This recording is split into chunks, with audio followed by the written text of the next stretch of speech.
They made us laugh every single week. But behind the studio lights, some of television's most beloved stars were slowly destroying themselves one drink at a time. Some hid it for years. Some let it swallow them completely in public. And for some, the bottle took everything before anyone could do anything about it. These are the stories the networks tried to keep quiet. Here are 20 sitcom stars who destroyed themselves with alcohol addiction. 1. David Cassidy. The Partridge Family made him one of the most famous young men on the planet. Millions of fans, sold-out concerts, his face on every magazine cover. But the pressure of being frozen as America's perfect teenage heartthrob was crushing him from the inside. He turned to alcohol to cope with the gap between who he was on screen and who he actually was. He was arrested multiple times for drunk driving. His relationships collapsed. His finances spiraled. He denied it for decades, blaming memory loss in his later years on early-onset dementia. Then, just before he died in 2017 at 67, he admitted the truth. It was alcohol. It had been alcohol the whole time. It had destroyed his liver and taken his memory. The boy millions had screamed for died of organ failure caused by the substance he had been hiding behind for 40 years. 2. Dana Plato, but she admitted later that she had been drinking as early as 14 years old while filming the show. When the show ended and Hollywood stopped calling, the drinking combined with other substances and her life disintegrated fast. She robbed a video store at gunpoint in 1991 for $800. She forged prescriptions. She tried Playboy, low-budget films, and anything else that would keep her name out there. Nothing worked. In 1999, she appeared on a radio show sounding upbeat and hopeful. The next day, she was dead. An overdose of prescription medication taken on top of years of alcohol abuse. She was 34. Her son Tyler died the following year under similar circumstances. The Drummond family that America loved ended in wreckage. 3. Graham Chapman. Grandplatz Chapman Monty Python's interview. Graham Chapman was one of the founding members of Monty Python and one of the most brilliantly funny performers of his generation. He was also, by his own admission, almost constantly drunk during the height of Python's fame. His co-writers and castmates later confirmed that he routinely performed under the influence, including during the filming of Monty Python and the Holy Grail, where his drinking was so severe that his hands shook between takes. John Cleese has spoken frankly about how frustrating and frightening it was to watch. The extraordinary thing is that the work held together as long as it did. In the late 1970s, Chapman got sober with the help of his partner, David Sherlock, and achieved it almost overnight after years of consuming amounts that would have killed most people. He died in 1989 at 48 from cancer. The sobriety saved him from the alcohol. It could not save him from everything. 4. Paul Lynde. Paul Lynde was the sharpest wit on American television through the 1960s and 1970s. Hollywood Squares, Bewitched. His timing and his one-liners were completely legendary.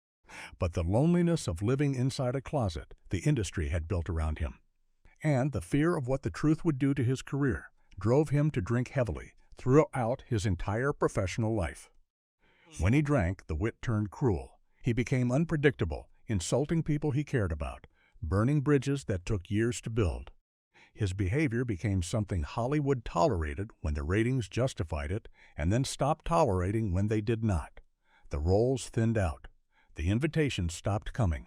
He spent his final years largely isolated. He was found dead in his Beverly Hills home in January 1982 at 55.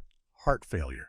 The alcohol was not technically the cause of death on that particular night, but it had been killing him steadily for decades. 5.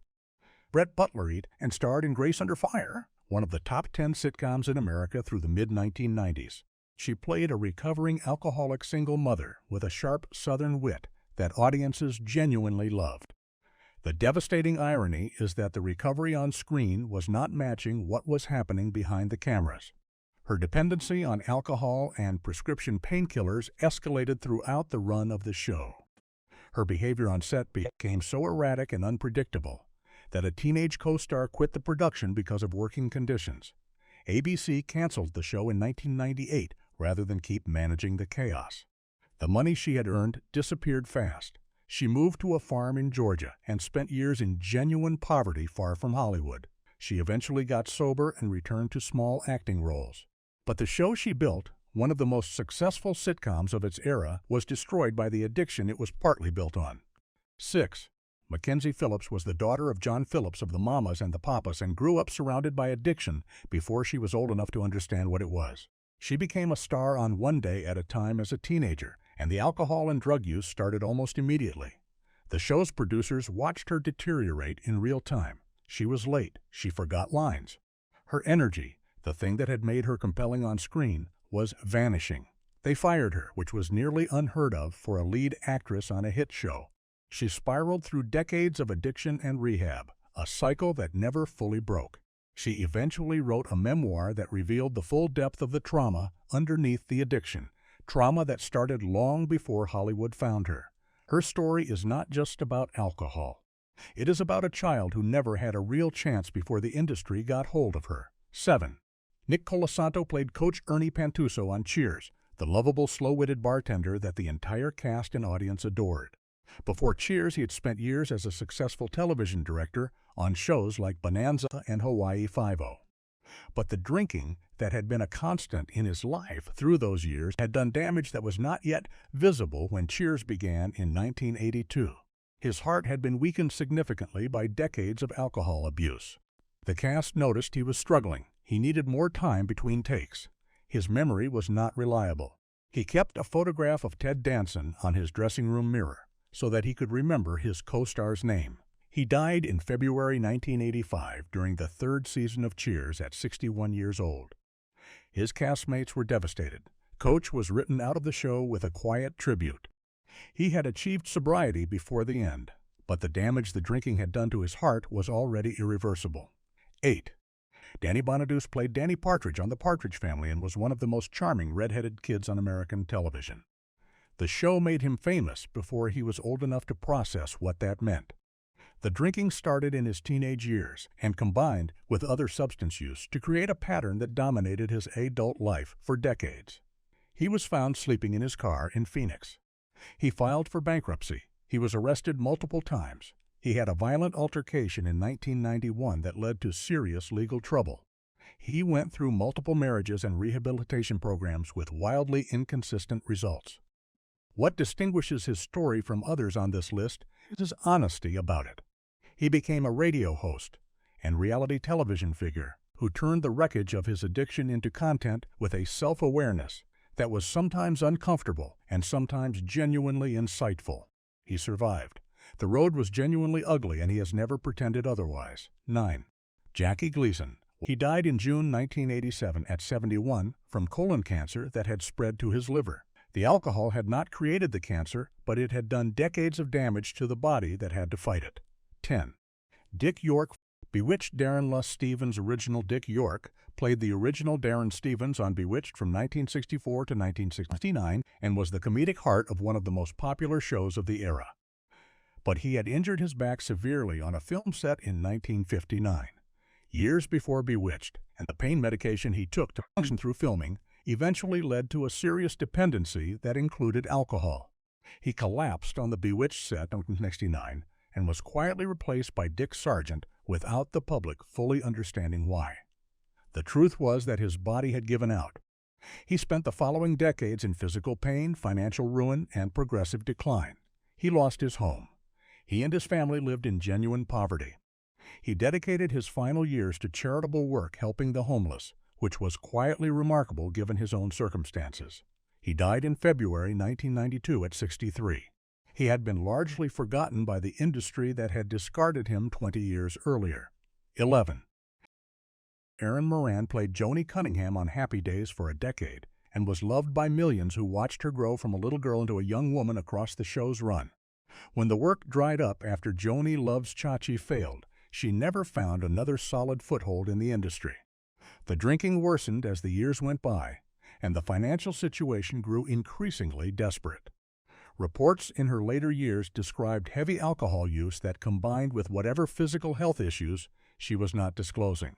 She reportedly lost her home and spent time in a trailer park. Former cast members said they had no idea how bad things had gotten. She died in April 2017 at 56 from complications related to throat cancer. But the years preceding her death had been marked by the kind of slow, invisible decline that happens when someone falls completely through the cracks of an industry that celebrated them and then forgot they existed. 12. Richard Mulligan, Soap's Empty. Cinerview Richard Mulligan played the wonderfully unhinged Burt Campbell on Soap and later the bumbling doctor.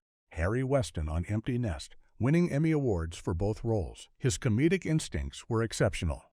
But alcohol ran through his personal life as a quiet and damaging presence throughout his career. It never produced the kind of public explosions that make headlines. There were no arrests, no tabloid meltdowns.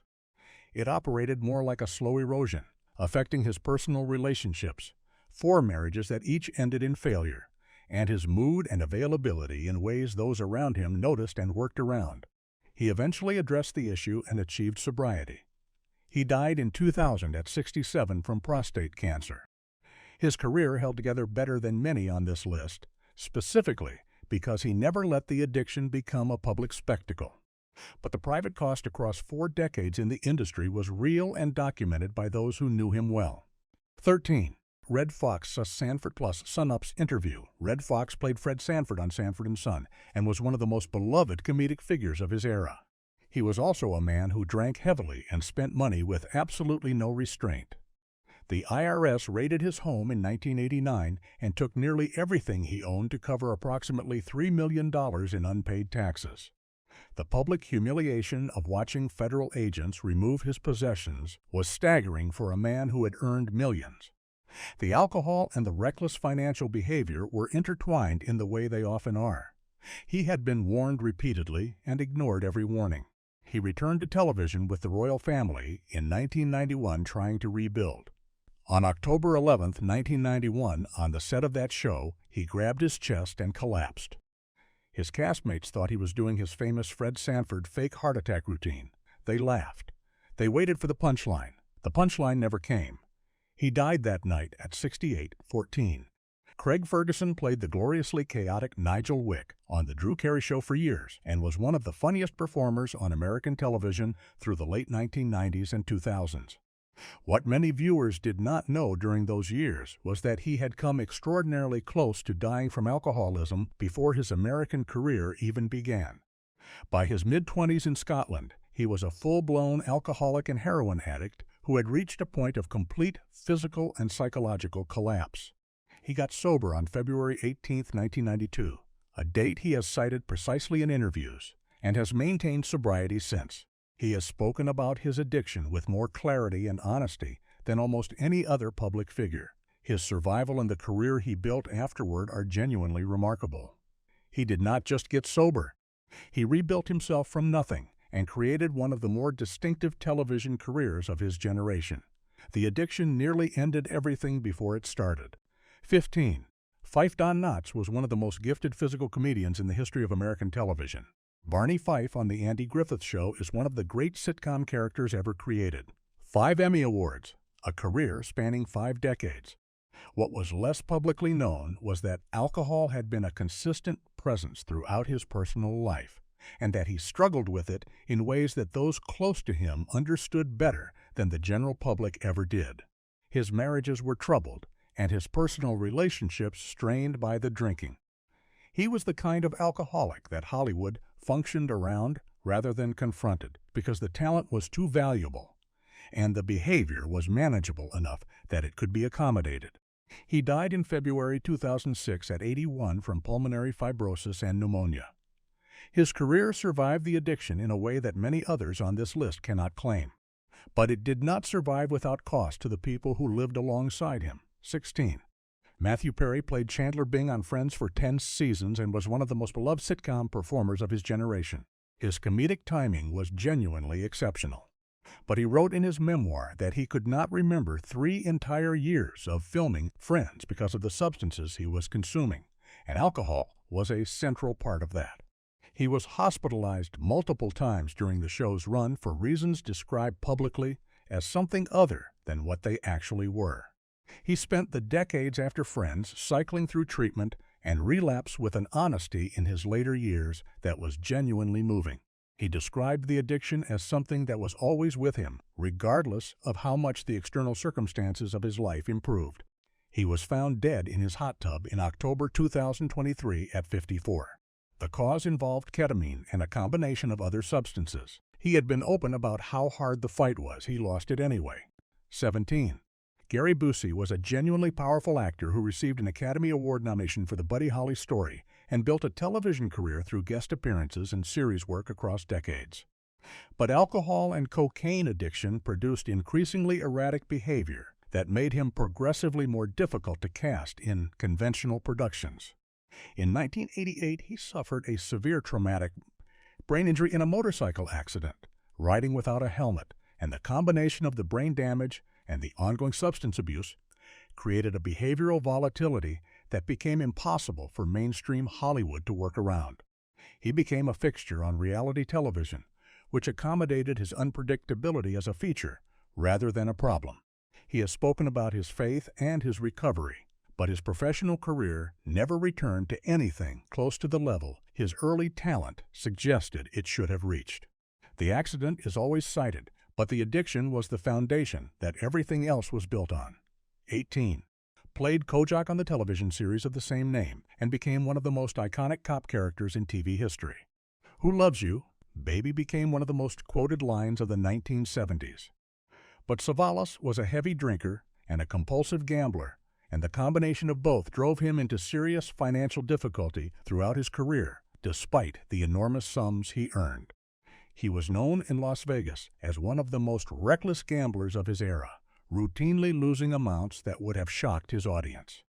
The drinking fueled the gambling, and the gambling fueled the drinking in a cycle that his fame and income largely concealed from public view. He died in January 1994 at 70 from prostate cancer. The financial legacy he left behind was far smaller than the career he had built should have produced. The lifestyle had consumed most of what the talent had generated. 19. Scott Baio, Happy Plus Days Chachi interview. Scott Baio was one of the biggest teen stars of the 1980s. Happy Days. Joanie Loves Chachi, Charles in Charge. His face was on bedroom posters across America. But Hollywood in the 1980s was a world swimming in alcohol, and Baio was fully immersed in it. The partying defined his persona, and the drinking became a label that followed him as the industry moved on. He was never associated with the kind of catastrophic public breakdown that defines other entries on this list, but the reputation for reckless behavior that the drinking reinforced closed doors that might otherwise have stayed open. He transitioned into a career as a conservative political commentator in later years, a move that divided his former fan base. The teen idol career faded not in a single explosion, but in a long, slow deflation that the alcohol had been quietly contributing to for years from the inside. 20. Willie Aames was a regular on 8 is Enough and played Tommy Bradford, one of the most beloved of the Bradford kids, for years. He followed that with Charles in Charge alongside Scott Baio. A long career seemed assured. Instead, alcohol and drug addiction hit him hard as the work slowed, and the structure of regular television production was gone. He filed for bankruptcy in 2009. He was reportedly homeless at one point, living in a car in Kansas. He gave an interview from a garage that described the full extent of his collapse with a quiet devastation that was genuinely shocking to people who remembered Tommy Bradford. He turned to deep religious faith as a lifeline and has spoken extensively about Christianity as the thing that pulled him back from the edge. He survived in a way that many did not. But the distance from Tommy Bradford to homeless in Kansas is a distance that alcohol built one day at a time.